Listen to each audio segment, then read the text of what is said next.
This episode brought to you by Chime, the award-winning app and debit card that can save you money today. Come check us out at Flashback Weekend in Chicago, August 2nd to the 4th. Hope to see you there.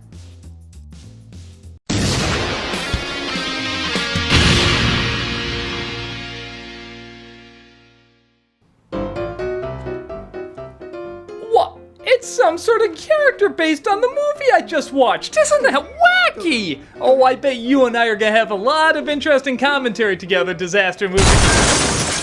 No, I don't think we're gonna do that. No. Wrong. Oh, what now? The chart says this isn't the proper commentary for the film. Therefore, we're taking over. Minions! What do they have to do with disaster movie? Furiosa! Oh, I see. You're gonna have her blow up because there's a ton of explosions in a literal bomb. Inside Out 2! But you didn't even do anything with You're just using characters from movies that just came out. In fact, they're not even characters. They're literal cheap cardboard cutouts. Watchers!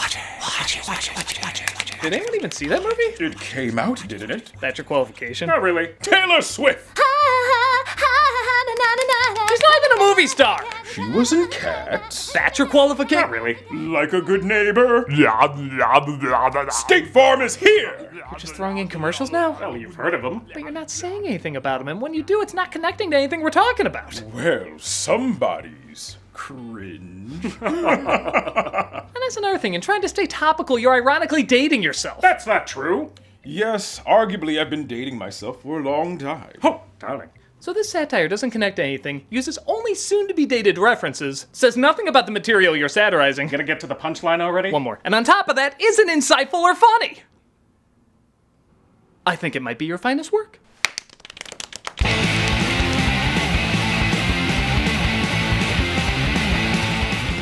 Hard to believe I've never actually sat down and watched all of a Friedberg and Seltzer movie. Or as some people have called them, a movie. Now, satire films have been around for a while, mocking certain genres and films. But the ones that redefined them and arguably gave them a formula were the films of Mel Brooks and Zucker/Abrams. Satirizing usually one movie, but taking brief shots at similar films in the genre and occasionally a popular reference that might connect. That all changed though in 2000 when Scary Movie hit theaters. A divisive film to say the least, the movie did still mainly focus on satirizing the Scream films. But they tried to work in as many other scary films and current pop cultural references as possible. Now sure, you can do that as long as it's structured well. But two of the film's writers, Jason Friedberg and Aaron Seltzer, said structure's for people who like things. Let's just cram in as many references as we can so people will see the trailers and think we spend as much time mocking them as previous satires have. Thus we got the movies, films trying to bank off Scary Movie's success, down to even using the same poster layout. Many of them were handled by this duo, and to their credit, people kept falling for it. Even as the audience eventually shrunk for these films, they were so fast and cheap to make that not that many folks had to see them. I mean, there's gotta be an 8-year-old or a person waking up from a coma with brain damage who didn't know this formula yet, and those two seeing it alone would probably be enough for these films to make a profit. When I asked folks online which of these films was arguably the worst, almost unanimously people said Disaster Movie. With a 1.9 rating on IMDb, 1% on Rotten Tomatoes, and to audience's credit, it was one of the few Friedberg-Seltzer movies that didn't make its money back. I feel like that soldier who sheds a tear of hope for humanity's future and paths of glory. So, is this the worst of the movies to ever come out? Well, I've never seen any of the other ones, but yes. There's just no way it's not yes. But let's take a closer look anyway. Yeah, folks, it's that bad. Let's take a look at Disaster Movie. Come on, you're not getting out of this that easily. Well, at least they actually sat down and watched Armageddon. This opening titles. Yeah, I'm not even convinced they sat all the way through that. Shit. Well, at least they're straightforward about what we're about to get. They open with a parody of 10,000 BC and Hot Shot Part 2's parody of American Gladiators. What's going on? You just got wolf. What? That is an official trademark that I am getting registered. It's a lot of stuff you gotta do, a lot of hoops you gotta jump through. Now, if you're like me and saying, wait, how does a show that was canceled 8 years earlier connect to 2008 references? Well, they brought it back briefly that year, even though it was also canceled that year. So sure, it's in. Gotta get on the internet. Gotta go to some stupid-ass website where you register a catchphrase. Yeah, dish out as many of those jokes as you can on this. Wolf from 2008 American Gladiators is always gonna be a thing. Oh! They're so small anyway. From what, Wolf? From steroids. My God, do you think your audience is just Rayman trying to understand who's on first? Because actually not a bad guess. He then stumbles across Amy Winehouse. Oh, going for the obvious one, huh? What? Is this film supposed to come with homework? Like answer how any of these jokes are supposed to connect to anything? The end of the world will be August 29, 2008. All I can put together, I think, is Amy Winehouse had bad teeth like a saber-toothed tiger? Maybe? Either way, making fun of Amy Winehouse is always gonna be classy. How much time do we have? All right, let's have a look-see. Everyone's on Facebook. Finally, a joke I'm glad is dated. Your doom lies with this. Crystal Skull. It's not just that I'm watching a bad 2000s movie, it's that it's like I'm watching other bad 2000s movies. It turns out this is all a dream of Will, played by Matt Lanter, who wakes up next to... Flavor Flav, yeah! I guess I can make another joke about how a dated reference connects to nothing, but honestly, I'm more amazed they had to get a look-alike. Like, even Flavor Flav had standards above being in Disaster Movie. I love you. I like you too. Will talks to his girlfriend, Amy, played by Vanessa Minnillo, who's annoyed he never said he loves her. Come on, Jojo. You're taking JoJo? Bye, Will. I'd rather hear JoJo's history with these people than any other jokes in this movie. Are you still coming to my Sweet 16 party? You're 25. Okay, that was a cute bit, making fun of how younger people are always played by older people. It's the greatest night, Super 16. Or it's a pointless reference to something popular that year. You know, it's starting to hit me. I don't think I like 2008. They throw a party where, surprisingly, they don't just make 2008 references. No, they make 1997 references. Take a look at me.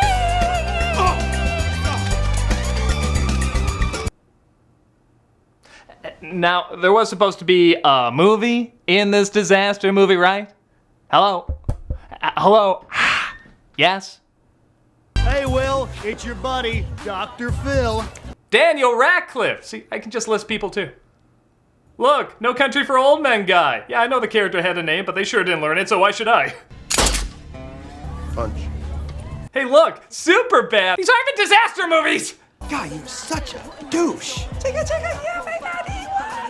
Oh, remember what I said before where even Flava Flav wouldn't stoop so low as to be in this film? I just wanted you to remember I said that. Hey, Kim Kardashian! Those guys are trying to steal our booze. Nobody tries to steal my gold, Slogger. Shoot the target. That escalated quickly. I wonder if it's just to make another joke work. Curve the bullet. Say what? Don't tell him what to do. He's my man. Nope, totally wrong. This joke doesn't work. You can control the bullet to go wherever you want. Ah, yes, the famous Carmen Electra scene from Wanted. Did you just play Mad Libs with what actor goes with what joke? Back off, bitch. You don't want none of me. Oh, I see. It was to lead to another joke. That doesn't make sense. I mean, the story vanished. We might as well just watch smut at this point. Hey, where'd all the people go? Calvin! Oh, it was a daydream. Thank God you established that, because this one seemed crazy compared to everything else. Nice shot, asshole. Okay, so every corner of the room has a different movie not being funny. Was that just the theme of the party?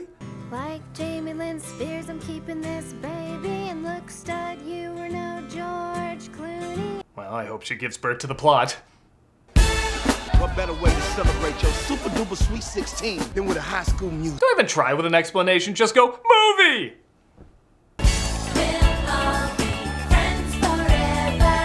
You know, for a film promising characters blowing up, they sure are taking their sweet time. Look, everyone, it's Jessica Simpson. JT's here. JT! I would love somebody who has never seen a movie before try to explain what's happening.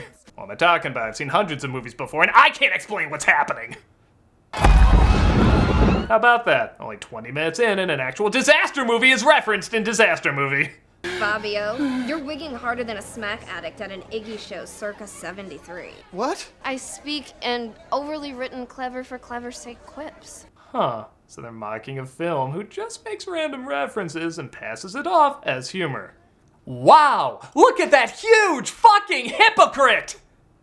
I mean, if I ever get a hippo, that's the perfect amount of grit I would need for its pen. Can't believe I didn't know it's getting dropped off here from Asia. Sorry about the subject change. Anyway, this is stupid. Now, you could make the argument, should I be talking about that when I've done some similar jokes like this in the past? Well, one, yes, I acknowledge they're dated and didn't always work. Two, I at least had something to say about them. It wasn't just a reference. And three, it didn't take over 90% of what I was talking about. This just doesn't seem to care if it does that or not. In fact, literally, here's the only joke that almost brought a smile to my face. Every time we made love, I was thinking about another guy. Well, so was I. It's the most this movie's ever gonna get from me. The quake erupted a gas main and destroyed the ghetto. I can live with that. Not since Blazing Saddles has a movie dared to ask, why aren't we watching Blazing Saddles? Asteroids are falling out of the sky. End of the world. Okay, so Will and Amy are obviously the main characters, but aside from that, who do you think the other leads are? It's impossible to tell who is constructed well enough to hold a movie and who is just a throwaway joke. Okay, the black best friend, that's kind of a trope. The super bad boys? No. One of the High School Musical kids? Carmen Electra got a whole bunch of screen time. Guess she's out. Oh, okay. Juno's a lead. Why not? And Kim Kardashian. Can I just say I watched the rest of this? The makers of the film clearly did for the movies they're spoofing. It's the apocalypse! It's Armageddon! I think I just shit myself! Are you so desperate you'd have that pointless a reason for a little TNA? What am I talking about? Of course you are. Oh my god! Hannah Montana's dead! Wow! It's Smash Mouth! But she comes back to life to promote her merchandise? Was that the popular thing to make fun of her for? This solid 2 minutes of joke seems to think so. Remind your parents to pick up your official Hannah Montana lunchbox! Can somebody help us? Isn't there anybody that can help? Man, even for the low bar of not trying in this movie, she is really not trying. Hey, Friedberg. Yes, Seltzer? I just saw a trailer for Hancock at Best Buy. What's the sound on? No. Yeah, put it in the movie anyway. And in case you think I'm exaggerating, like, come on, they must have seen the movies they're satirizing. Hancock and this film both came out in 2008. But big deal, maybe one came out in January and the other came out in December. Like, that's still plenty of time to see a film, write some good jokes about it, really think about it, and put it into a movie, right? 10,000 BC, Jumper, Get Smart, Kingdom of the Crystal Skull, Dark Knight, Prince Caspian, Wanted, Iron Man, You Don't Mess with the Zohan, Sex and the City, and Kung Fu Panda all came out in 2008. That means not only do they have to watch all these, write the script, and film it in time for a premiere date at the end of August, but also get this all done for 3 more of these movies to be released the exact same year. One of them directed by the same duo. There is nothing AI can take away from us that we aren't already gladly sacrificing ourselves. Ah, summer. It's great feeling the wind blow through the dots on your head that used to be your hair. It's also a great time to start building your credit. But you don't want to spend more time than you have to on that, because you can just be outside looking creepy. And that's why there's the Chime Credit Builder Visa credit card. It has no annual fees, interest, or credit check to apply. Use it everywhere Visa credit cards are accepted, and build credit using your own money. Yes, summer is so lush and green. Green like the money you'll save with Chime. With a qualifying direct deposit, you can get access to your money sooner. You can access over 60,000 fee-free ATMs. That's more than the top 3 national banks combined. Easily find one near you with the Chime app. I'm underwater. Send and receive money as you can use Chime to pay anyone, Chime members or not, and cash out your money fee-free. You can also overdraft up to $200 without fees with SpotMe. Just set up a qualifying direct deposit, sign up for SpotMe, and Chime will spot you up to your limit when you make a credit card purchase or cash withdrawal that exceeds your balance. I should probably do a weird eye thing. I like it when you don't sleep, but Chime wants to make sure you sleep. With Chime's secure credit card, you can improve your credit scores all summer long. Get started today at chime.com/nostalgia. That's chime.com/nostalgia. Chime. Feels like progress. Fast stuff. The Chime Credit Builder Visa credit card is issued by the Bancorp Bank, NA or Stripe Bank. Out-of-network ATM withdrawal and OTC advance fees may apply. Terms and conditions apply. Go to chime.com/disclosures for details. And now it's time to say cabbage. You know why.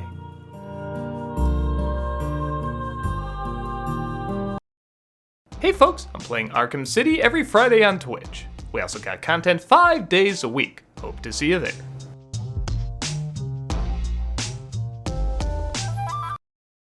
They make their way into an abandoned building and there's shitty satire in here too. This is our hiding place. Unless you want to fight. This movie would be more effective if they were just literally running away from bad parodies. I never back down. Get some. Juno fighting Carrie Bradshaw. They listened. They're finally giving the people what they want. I'm lactating. You're writing this like you just found out what lactating is. I think you just found out what lactating is. I'm freezing. We gotta take off our clothes. Our bodies will keep each other warm. This is the most expensive Elsagate video I've ever seen. Will has a dream he becomes a jumper who jumps into Narnia and gets killed by Prince Caspian. You guys? Well, we saw your dream. Okay, I'll just say it. I am legitimately, unironically impressed with how lazy these references are. Like, how little do you have to care about your job that thousands of people travel to Hollywood to get? It's intriguingly mind-boggling. More asteroids fall around them, so they have to leave. Will calls Amy to make sure she's all right. I love you. Wow, they'd rather make fun of an AT&T commercial nobody remembers than an actual disaster film. I literally just count Armageddon. You have one. Has anybody counted any others? But good news, a Kardashian dies. Millions of people with no lives are now forced to discover substance. So I will admit, there's at least an idea of a joke in this character from Enchanted not being a princess, but just really being a crazy crackhead. Actually, I'm just a demented homeless chick who lives in the sewers. How'd you end up there? Drugs. But there's just one problem, we're still in disaster movie. You ready to step up? You mean like the first Step Up movie where the tough street dance? No!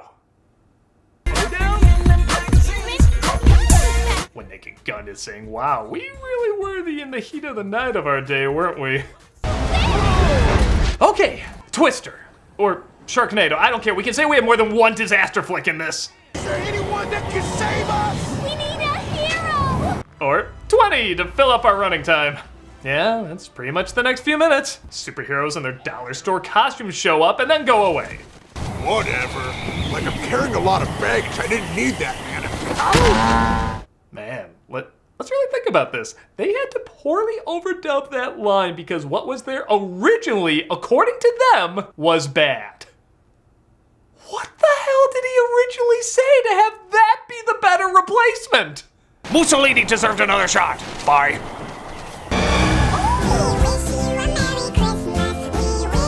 I guess in their own way, the Chipmunk movies were kind of disaster films.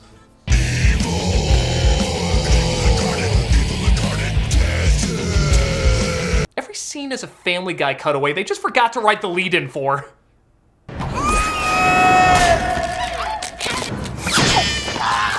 Boy, that Simon sure looked alive before he left. The magic of cinema. Really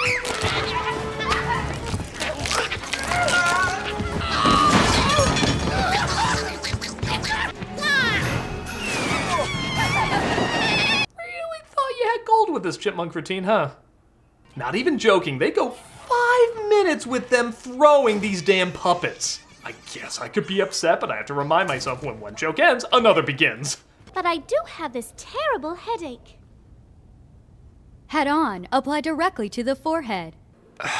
Okay, so here's an example of what the scene is trying to do. In Young Frankenstein, Victor has to travel to Transylvania and he has to take a train. When he finally gets to the station, he asks the boy, is this the station? And the boy says, Yeah, track 29. Oh, can I give you a shine? No thanks. This is a reference to a song people knew at the time called the Chattanooga Choo Choo. Honestly, a lot of people still know it today. It's not a great joke, but it makes sense. He's traveling from one place to another, the plot demands it, so here's a cute joke that connects to that.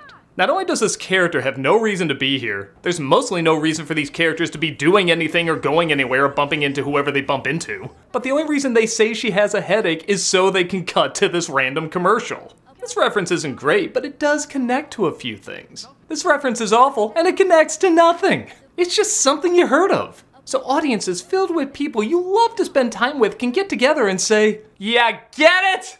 Because you saw it! Funny!"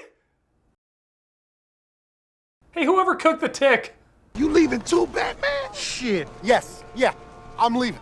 Okay? I don't want to die. I'm not expecting much disaster movie. Clearly nobody is, but at the very bare minimum, I'm expecting something that looks at least a little better than what we could put together. Did you drop it in a tar pit? What is going on here? I had a woman one time tell me I was the top 4 best lovers she's ever had. That's a true story. Man, even with these references connecting to nothing, you're somehow finding a way to connect it even more to nothing. I'm not even able to say what's going on. There's literally no situations, just references to other movies. I am Beowulf. Indiana Jones? Hell no, Kung Fu Panda. What's happening? All dogs go to heaven.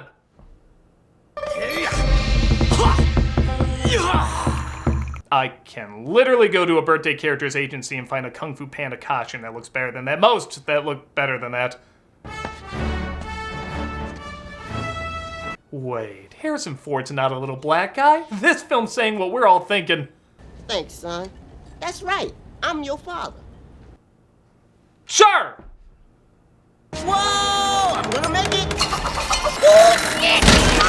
In all honesty, I'd rather watch this than Crystal Skull. No, I finally have to say I'd watch Crystal Skull over something else. Damn you, movie! They get the Crystal Skull back to its rightful place and the world is saved. At least that's what the wiki said. I am actively trying to repress this movie even as I watch it. I am the Guru Shitka. Do you take Amy to be your donut of love that you'll fill with cream every day? And the Love Guru. That's it. You did it. That's literally every film ever made referenced in this movie. Ha ha, I tell a lie. It's every film but disaster films. The grand total of that is still 2. No, really. How did you do that? Even if you didn't call it disaster movie, by accident you get like 4 in there. And what timeless reference that clearly ties into everything we just saw closes us out. I'm f***ing Matt Damon. You're f***ing Matt Damon? And not even kidding. They were so convinced that they had something so clever that the audience would just be laughing so hard for so long about that they have the whole cast sing it. What, you need to drag out the film's running time? It doesn't matter. The film's only an hour and 15 minutes long, yet it feels like 15 hours and 1 minute long. It should be outlawed as a war crime. Will never forgive you. And that should not be released on your worst enemy. Yeah, okay. Everyone's right. This was pretty abysmal. It's bad for all the reasons you'd think it'd be bad, and even by that low setting, it finds a way to sink even lower. There is no level this film works on. It's not even a fascinating kind of bad. Okay, at first, it's a little intriguing how soulless and desperate it is, but it just keeps repeating the same awful over and over. I guess it serves as an unintentional beacon towards why parody classics like Airplane and Young Frankenstein and others are so well put together. They do have an understanding of what they're satirizing, and they use that understanding to form an attitude that says something funny about the material. As I pointed out earlier though, how can you form an attitude around a movie you haven't even seen? You can't, so this film doesn't. If this is the bottom of the barrel, then I say the barrel should be burned down, and the ground sowed with salt. Heinous. Critic, I have another idea for how we No, can... no, it's not worth it. What? The movie's not worth it. It's not worth any of this. So, do you just want to stop? Yeah. Oh.